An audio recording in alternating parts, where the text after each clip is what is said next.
Comment battre Valladolid avec une équipe complètement remaniée? Un Barça B, non pas le Barça B, un Barça C, une équipe de Youth League si vous voulez. Ça va être l'enjeu du week-end pour monsieur Hansi Flick. On va se poser la question, parce que là on est justement à un match du Classico. D'accord, il faut garder l'avance, 4 points d'avance, pour se décharger complètement d'une éventuelle défaite qui pourrait être problématique si tu arrives avec seulement 1 ou 2 points d'avance avant d'affronter le Real Madrid dans une semaine. Le match aller de Ligue des Champions, ça y est, c'est passé, on en reparlera évidemment après la victoire, j'espère, du Barça samedi soir face à Valladolid. En vue du match retour, pour l'instant, priorité Liga. Et j'ai envie d'en parler parce que la Liga, pour tous les supporters du Barça, si vous êtes fan du Barça depuis maintenant 5, 10, 15 ans, que vous avez vu votre Barça, vous savez à quel point cette Liga, ce championnat d'Espagne, c'est un trophée qui nous tient à cœur. Je dis pas que c'est plus important que la LDC, mais quand tu sais que ça récompense la régularité, tous les week-ends, la performance collective et que le Barça a été tellement au-dessus de 19 autres équipes de Liga cette saison, ça me paraît impossible de faire une croix sur ce trophée. Pour moi, c'est la priorité. C'est évidemment compliqué de comparer ça avec la LDC qui reste évidemment le rêve pour tous les supporters, pour les joueurs, pour ce club en particulier le FC Barcelone qui ne l'a pas remporté depuis maintenant 2015, 10 ans. Mais honnêtement, la Liga, ça reste la priorité. Le rêve, le fantasme, l'idéal, c'est évidemment la LDC. Mais quand t'es un supporter du Barça, que t'as vu Messi se taper tous les week-ends, tous les 3 jours pour aller chercher des Ligas, à savoir 10, il a remporté 10 Ligas, dont une en 2019 qui est vraiment sa signature à lui. Quand t'as vécu des Ligas comme celle de 2009, avec des matchs légendaires, notamment le 6-2 qui a eu lieu il y a 16 ans, jour pour jour. Quand t'as vécu, par exemple, encore une fois, des Ligas où la MSN roulait sur l'Espagne, des 4-0 Classico, notamment au Bernabéu, on s'en rappelle. Quand t'as vécu aussi un Messi qui rapporte 50 buts, une demi-centaine en 2011-2012, tu as vu tout ça, et tu sais à quel point ce trophée-là, c'est un peu le bébé du Barça, tout simplement. Et moi, ça me rend fou de savoir qu'au XXIe siècle, le Barça a remporté 11 Ligas. Moi, quand j'ai commencé à supporter cette équipe-là, il y avait 28 Ligas pour le Real Madrid, je me rappelle très bien, et 16 seulement pour le Barça. Le 17e est arrivé en 2005 et c'était un soulagement pour le club. À l'époque, pour les plus anciens, il faut savoir que c'était vraiment à l'époque une délivrance. 6 ans après le dernier trophée en Liga, c'était vraiment le début d'un cycle qui allait amorcer et ensuite se poursuivre pour moi, jusqu'à 2021 et le départ de Messi. Mais comme je disais, le Barça a remporté au XXIe siècle 11 Ligas et ça me rend complètement fou de savoir que le Real en a remporté 9. Quand tu vois l'écart, toutes les roustes qu'on leur a mis, les scores de tennis, la domination, la mainmise, le complexe d'infériorité qu'on leur a infligé par rapport à tous les classicos, les matchs légendaires, ça me paraît presque injuste que le Barça n'en ait remporté que 2 de plus au 21e siècle. Ouais, presque injuste, parce qu'en plus, quand tu repenses à des Ligas qui se sont jouées à un point ou à égalité à la différence de but, comme en 2007, où le Barça avait son destin en main et a fait n'importe quoi, quand en 2017, merci à l'arbitrage, merci à la Liga, merci à beaucoup de choses, à Malaga aussi, le Barça n'a pas réussi à prendre cette Liga en 2017. Ça s'est très souvent joué à rien, pour que tu perdes une Liga alors que tu l'avais entre les mains. Et quand je vois qu'à 5 journées de la fin, on a un Real Madrid à 4 points seulement du Barça, donc qui pourrait faire un hold-up, ce serait vraiment un hold-up, un vol absolu. Et que si jamais ils prennent cette Liga-là, on en sera au palmarès. Et moi, le palmarès, ça m'intéresse, je ne blague pas dessus, je regarde absolument tout. On en sera à 11 pour le Barça et 10 pour le Real Madrid, les amis. Au 21e siècle, alors qu'on pourrait être à 12-9 prochainement, moi, je ne veux pas ça, ce serait juste une faute professionnelle. Donc, il faut aller la chercher. Voilà, c'était pour l'instant palmarès et objectif, 4 points d'avance minimum, évidemment. On verra ce que fera le Real dimanche, mais 4 points d'avance au moins avant d'aborder le Classico la semaine prochaine. Donc l'enjeu demain, c'est de gagner. Peu importe la manière, il faut les 3 points. La manière, on va être sincère, ça n'a aucune importance demain. Il nous faut les 3 points. Donc peu importe le nombre des joueurs présents demain face à Valladolid, on va en attendre exactement autant que s'ils avaient été des titulaires, tout simplement. Ils vont jouer pour les 3 points, pour aider l'équipe et contribuer à un trophée en Liga. Pour dire, j'étais là, j'ai contribué à ce que le Barça remporte une 28e Liga. Donc, normalement, même si t'es un remplaçant au Barça, t'as de quoi battre le dernier de Liga, qui est déjà relégable. Valladolid, qui est déjà condamné, qui n'a plus gagné un seul match en Liga depuis le 11 janvier dernier, soit 4 mois, les amis.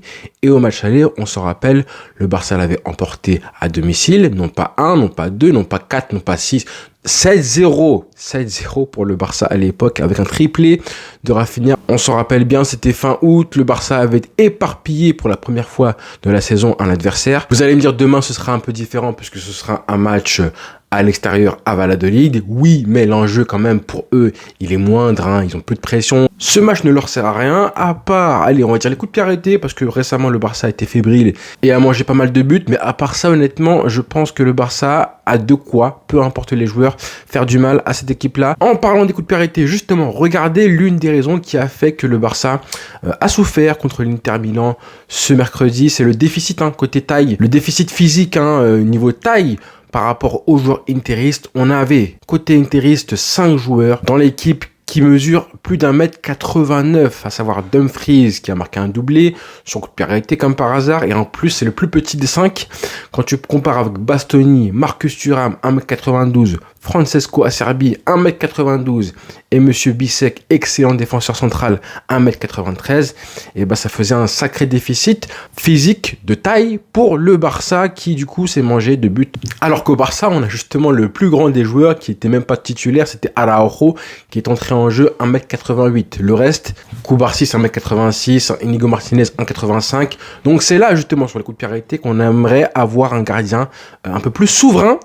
Monsieur Chesney, s'il vous plaît monsieur, faire des sorties beaucoup plus précises que ça, beaucoup plus autoritaires que ça, parce que c'est aussi sur ça, hein, ce détail-là, où le Barça doit travailler évidemment, que les matchs se gagnent. Je me rappelle de festivals comme Emiliano Martinez en Coupe du Monde, qui te rassure une défense à lui tout seul ou presque, hein, sur les coups de pied arrêtés, ça change beaucoup de choses, et on a pris un but, au moins un, je pense, hein, comme ça. Mais honnêtement, je suis pas inquiet par rapport aux coups de pied arrêtés face à l'Inter, on en reparlera évidemment, parce que c'est quand même un secteur du jeu qui se travaille assez facilement à l'entraînement, avec des vidéos, des séquences et tout. Hansi Flick aussi, on le sait, hein, Hansi Flick, c'est un des coachs qui a vraiment fait progresser, passer un palier au Barça sur les coups de pied arrêtés offensif, hein, sur les corners notamment. Maintenant, on aimerait que ce soit le cas aussi sur les coups de pied défensifs. Pour la défense et aussi pour Chesney, si justement on a cette espèce de combo, vraiment, je pense que le Barça peut progresser sur un match décisif comme face à l'Inter. On en reparlera parce que demain,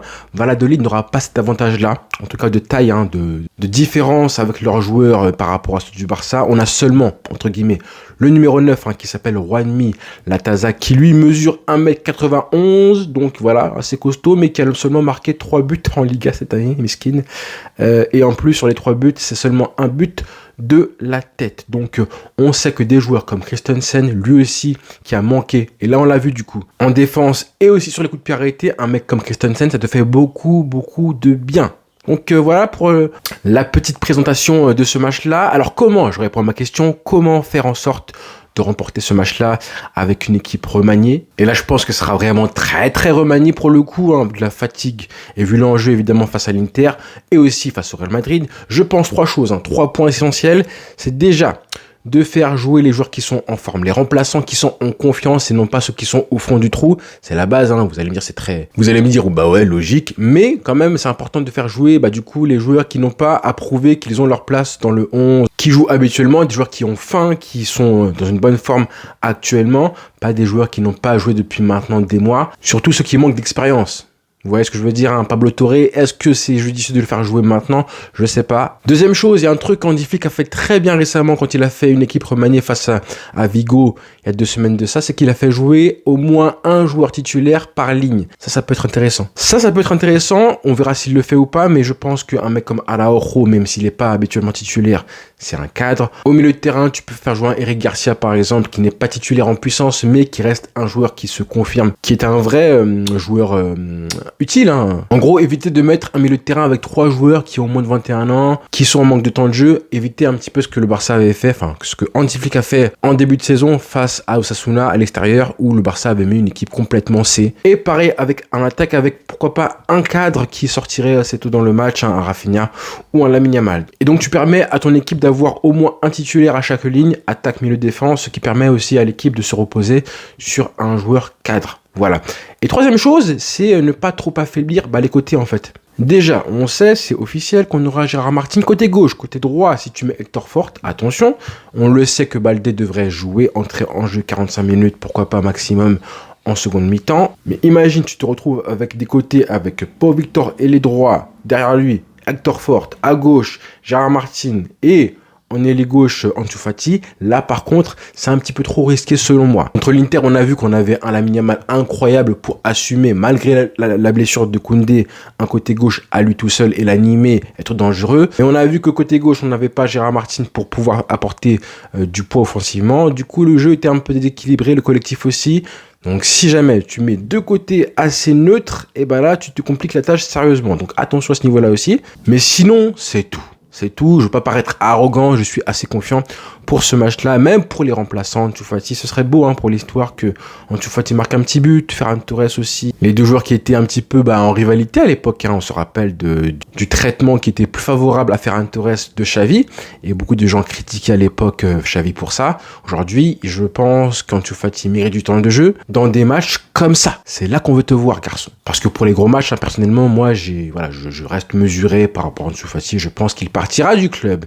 Et sinon, est-ce que vous avez vu le maillot du Barça qui a été révélé pour le Classico ce matin, les amis, avec comme sponsor, les amis, en plein milieu du maillot, grâce à Spotify. Et merci Spotify, et merci encore une fois Laporta pour ce deal incroyable. Un maillot magnifique en l'honneur de Travis Scott et son label Cactus Jack Records. Oh là là. Qui est une véritable merveille. N'ayons pas peur des mots, un vrai bijou. Mais bon, 400 €. C'est le prix du maillot qui sera vendu en plus à seulement 1899 exemplaires.